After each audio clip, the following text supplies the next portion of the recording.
Miami-Dade, a county which makes up about 10% of the overall population of Florida, Biden is dead even with Trump among Latinos and is significantly underperforming Hillary Clinton's 2016 numbers overall. So here are those numbers. The poll conducted for the Miami Herald found that Biden leads in Miami-Dade by 17 points, but that is a much smaller margin than the 30 points that Hillary Clinton won that county by.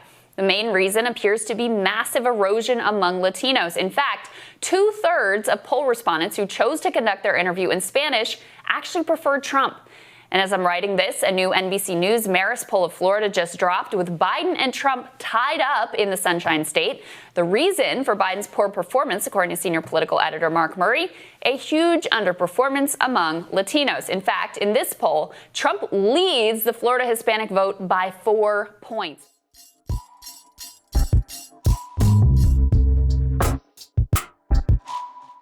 So, as a pollster, we like to spend a lot of time in the crosstabs. And while Joe Biden is maintaining a 7-point lead post-convention, when we get into the crosstabs, it tells a different story. We start to see the very different coalition that Joe Biden and Donald Trump are putting together. And for Donald Trump, his winning coalition involves him getting about 5 or 6% more votes from men of color, or for Joe Biden to get about 5 or 6 less votes from men of color. And I think we've seen both strategies on display. Over the past couple of weeks even, we have seen Joe Biden's lead amongst Black voters drop from a 65-point lead to a 54-point lead. And this is mainly because Donald Trump has doubled his margins with the young Black voters, with the young voters under the age of 35. This has been an ongoing effort from the Trump and Republican campaigns, and we're beginning to see the efficacy of this effort. We're beginning to see young Black voters, specifically young Black men, actually gravitating towards Trump, not in large numbers, not the majority by a long shot, but in small enough margins that can really determine the outcome of this race in places like Wisconsin, Pennsylvania, and Florida that will determine the outcome. So that's exactly right. And the Trump strategy, it's accurate. It's definitely not go after all young Black men because they don't stand a chance there and they know it. And it's the same thing with young Hispanic men. But they know that they have issues where they are stronger than Biden and they're perceived as stronger than Biden. Obviously, the law and order thing is one of the main issues. The other one being the economy and jobs. And for many young men of color, those two issues overrepresent compared to the rest of their communities of color. So in going after those issues, Trump is getting some success. The other important point just made was that it's partly about getting those voters to the Trump side and partly about disenchanting those voters so that they don't come out to vote for Biden. Surprisingly, because this campaign has not at any point, even tried not to be about mudslinging. This is probably the most aggressive campaign we've ever seen.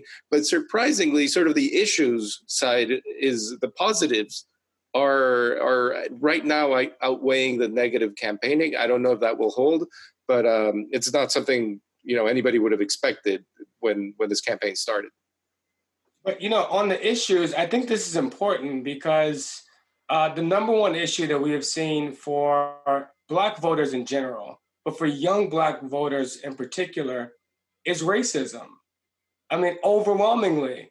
And unfortunately, many conventional polls don't even include racism as an issue. And so what we're really doing is measuring the priority of these voters and how they prioritize whatever issues we think are important. But when you include racism in that battery, overwhelmingly for young Black voters, it is their number one issue, even more important than COVID-19, which we just don't see anywhere.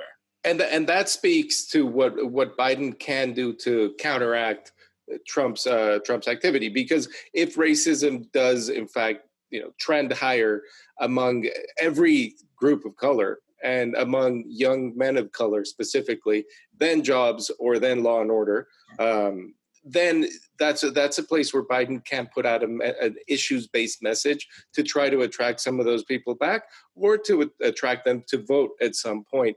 And interestingly, racism has actually, it wasn't a very big issue among Hispanics historically, and it's grown. Hispanics and Asian Americans are the two groups that have most sort of understood the current racial reckoning that the country is going through, and have most embraced the issue of ending systemic racism. That's such a great point. I think we underrepresent just how much xenophobia is affecting the AAPI community. We have seen the highest growth of anxiety around racial issues amongst the AAPI community.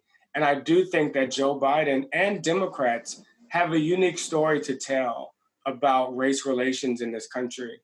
I think they have an opportunity to present an alternative vision of America. Donald Trump is very clearly defining this election amongst racial terms, and doing so in the most incendiary ways. And that provides an opportunity for Democrats. But the only way that they can do that is to lean into race. As long as Donald Trump has, declared a culture war here, and is running an election in a culture war environment in which he is quite literally attempting to declare war on American cities over the issue of race, then Democrats really do have an opportunity. But as long as their response to racism and xenophobia is more affordable health care and better jobs, as long as Democrats' response to a culture war is an economic response, then they are missing the issue that is most important to these voters.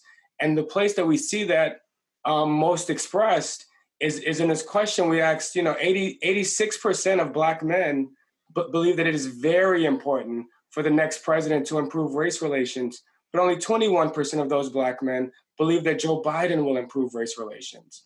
That is a drastic gap there, and this is on intensity, very important, and very confident that he will do so. So I do think that Democrats and Joe Biden have a lot of work to do here to paint the alternative picture of race relations in this country. I noticed that number as well, and I found it fascinating. And the one question it left me with is, how does that compare to the past? Did Hillary Clinton, for instance, rate better in being someone who could do something about race relations? I assume Barack Obama would have rated much higher on that. But I think there is a historical element to that where a lot of people just say, yeah, this is a huge problem. And I don't think they're going to find anyone that they'll say, this person can fix it. Because the sad truth is, a lot of people on both sides of the racial divide, throughout this country and throughout the world, frankly, believe that the systemic racism in the United States is part of the system and cannot be fixed. And that's an opportunity for Democrats, but it's a very tough case to make. I completely agree. And I don't want to lay all of this at the feet of Biden to say that it is all his fault, the challenges that he is having among some of these key groups. The truth is, Black men have been underperforming with Democrats since Barack Obama exited the political stage. We have seen we've seen Black men's support for Democrats drop just in 2016 by 20 points in Texas, by 15 points in Ohio. This is amongst Black men who actually voted. Their support for Democrats dropped by 15 points in Ohio, by 29 points in Nevada. I mean, these states are no longer competitive with a drop-off like this amongst what is supposed to be the most loyal Democratic voter. And so when I was in focus groups just last night with Black men, specifically focus grouping Black men that were considering Donald Trump or have previously voted for Donald Trump, they said something very poignant about this, which was because if racism is their number one issue, then how is Donald Trump's racism not disqualifying? It was a question that was burning in me. If it is so important to you, then how is someone that's so blatantly racist not disqualifying to you? And one young Black man in Georgia said to me, I don't care that he's racist. All of the presidents have been racist. At least this one tells me where he stands, and I can trust the man that tells me where he stands. And so racism is not going to be enough to disqualify him if we can't make his racism mean something to their lives. How has his racism impacted them personally? And I think that's the story that Democrats have to tell. Right. It's impossible. As you said, they have to lean in but it's almost impossible to get that voter. From a political standpoint, somebody who tells you, I don't care that he's racist because you're racist too. Now if you're Joe Biden, you're in a position of proving that you're not racist and probably have never been racist. And for a 78-year-old guy in the United States, it's gonna be a tough one. But the leaning in issue is interesting for both Black and Hispanic men of color. What Democrats can do, maybe not get that particular voter, but get people that are a little bit more on the fence. They really need to go after these issues in a way that the voters can tell that their communities have been listened to, that they feel listened to.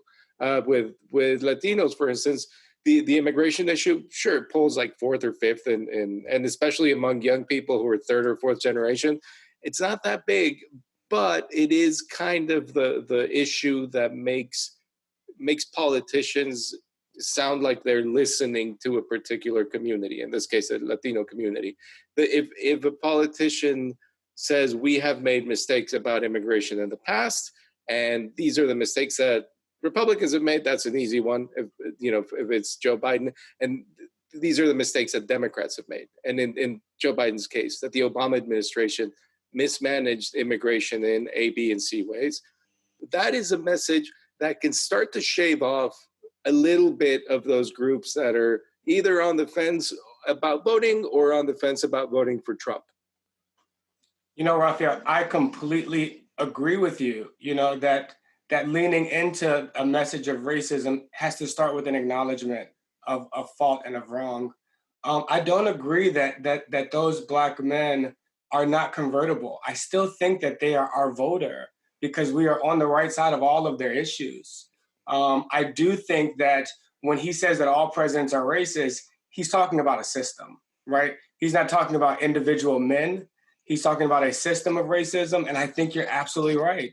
I think leaning into that conversation involves Joe Biden acknowledging the systemic racism that is built into our system and acknowledging how his past and his record has contributed to that and how he has learned from that. And that is what makes him the best candidate to be their president, because of the lessons that he has learned and because of his willingness to begin correcting them. I think it's a conversation that we can win, but it's a conversation that we have to have.